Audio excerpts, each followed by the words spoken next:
Welcome back. You're watching IFFI News. South Korea's best-known filmmaker Kim is on his first ever visit to India. Kim Ki-duk is in Goa, where 5 of his acclaimed films, including Pieta, will be screened at IFFI as part of an exclusive retrospective on the great director.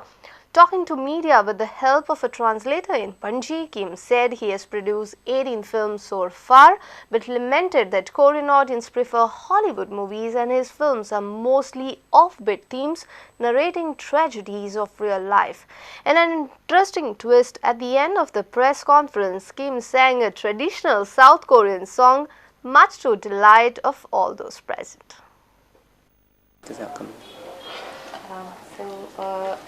From his view, like the Korean audience, they prefer Hollywood movies that has, there is a little light to see.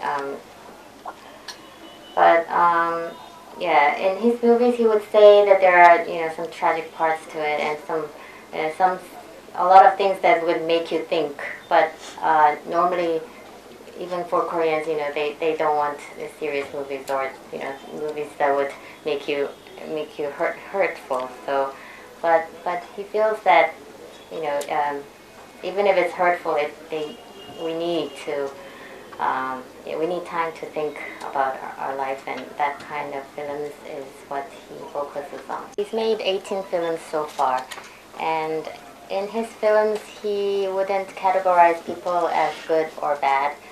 He doesn't think there are good people and bad people. It's just according to their environment and the way they grew up. It depends on that, and based on that, just they would act or talk in a bad way, but not that they're a bad person inside. So in most of his films, he would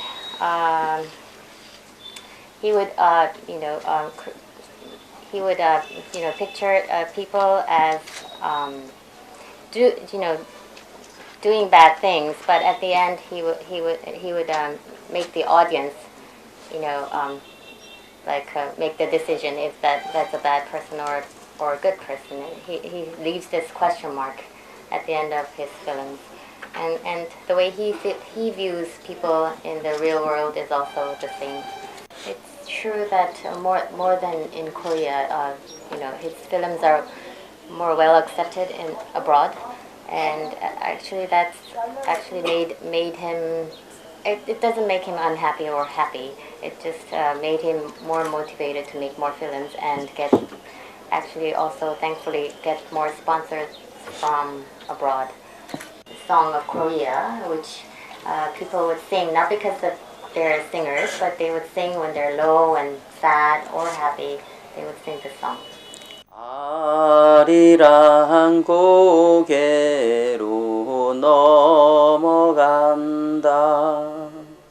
나를 버리고 가시는 님은 심리도 못 가서 발병 난다.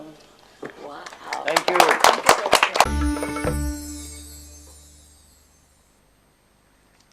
Mangrove's Guardians of Coast movie highlights the unique collaboration between governments, regional and local institutions, NGOs and local communities in efforts to save these vulnerable ecosystems and restore them to their former glory. The producer of film, Mike Pandey, speaks to Rohit Wadkar and Omkar Farari and elaborates on the subject. Not many people know that the oldest forests in the world are the mangrove forests, which grow on the coastline and they grow in salty water.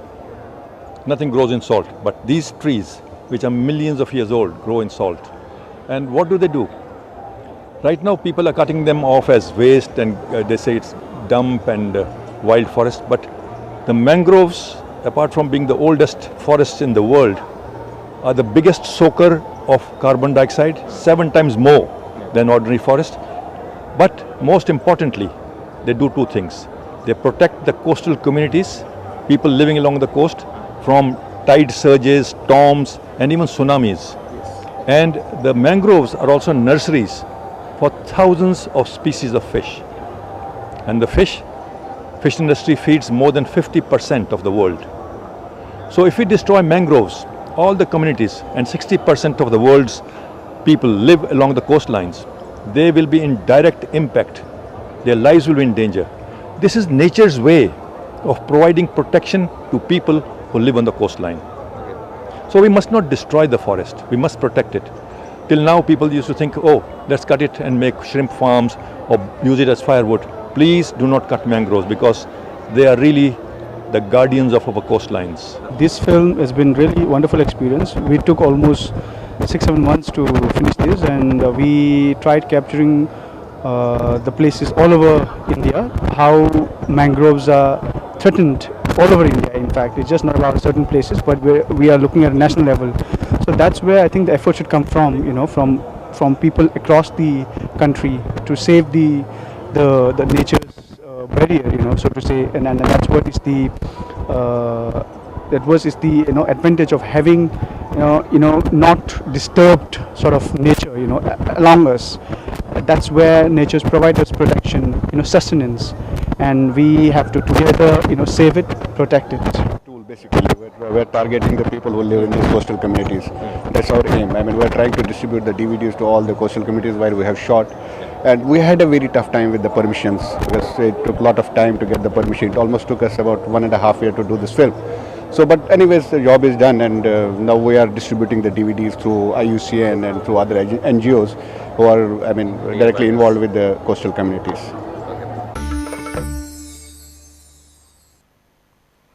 Film critic Sachin Chatte recommends certain movies to be watched on day-to-day basis. Our video journalist Omkar Farari brings to you the tips of Sachin Chatte for viewing films on Friday in IFFI.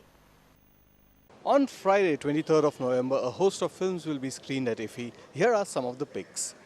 Well, there aren't too many new films which will be screened tomorrow. There are some of the older ones. You may have seen some of them, but if you haven't, then these are the films you should check out. The first film that I'm going to recommend is directed by South Korean director Kim Ki-duk, and it's called Spring, Summer, Winter, Fall and Spring. The film won quite a few awards around the world, and it's a story about how life comes a full circle. There are some stunning visuals, and the story is also very, very moving. Make sure you don't miss this film by Kim Ki-duk. It's called Spring, Summer, Winter, Fall and Spring. The next film that I'm going to recommend was also shown at IFFI a couple of years back. In fact, it won an award, and then it also went on to win the Oscar for the best foreign film. It's called In a Better World, and it's directed by Suzanne Bier, whose retrospective is also being held at IFFI this year. In a Better World tells the story of two families and how life is getting more and more complex with the world getting more and more complicated. The story moves from Europe to Africa, and it tells us how constantly our lives are changing in this complicated world. So don't miss this film by Suzanne Bier. It's called In a Better World. The next film that I'm going to recommend has not been shown in India before. It's called Monsieur Lazare. It's a Canadian film which was also nominated for an Oscar last year. The story is set in a Canadian school where an Algerian immigrant has replaced the teacher because the previous teacher committed suicide. The students are also very, very unhappy. They are all grieving because the teacher committed suicide. But we also learn that this new teacher, Monsieur Lazare, is having problems of his own. So make sure you don't miss this Canadian film called Monsieur Lazare. The next film that I'm going to recommend comes from UK. It's directed by Lasse Hallström, and it's called Salmon Fishing in the Yemen. Hallström has got some remarkable films to his credit like Chocolat and What's Eating Gilbert Grape. The story is set in the Middle East where a very rich Arab sheikh decides that he wants to go salmon fishing, and everybody should go salmon fishing there. He wants to make the people happy. So then he hires a specialist, and the two lead players in this film are two Hollywood stars, that's Emily Blunt and Ewan McGregor. So I'm expecting this film to be a good one, and it's called Salmon Fishing in the Yemen. And for all those who want a taste of the creme de la creme of Indian cinema, Friday the 23rd is going to be a great day because we have Raj Kapoor's Avara, Gurudutt's Pyasa, Satyajit Ray's Shonar Killa, Satyajit Ray's Pather Panchali, Ritvik Ghatak's Mega Dake Tara, and also a film by Mrinal Sen. You can pick any of those, and I'm sure you won't be disappointed. Well, those are the films that you should look out for on Friday the 23rd. I'll be back with you with more recommendations. Till then, keep watching Prudent Media.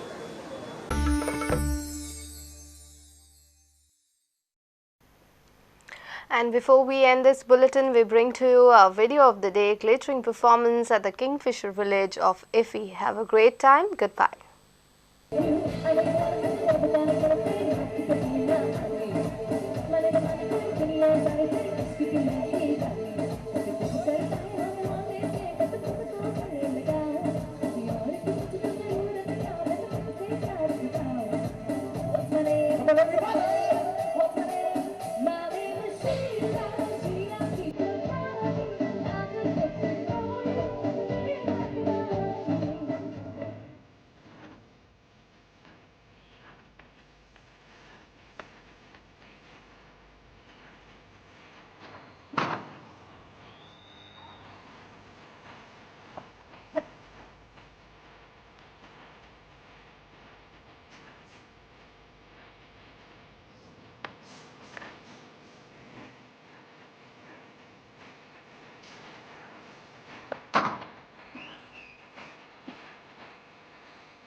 you.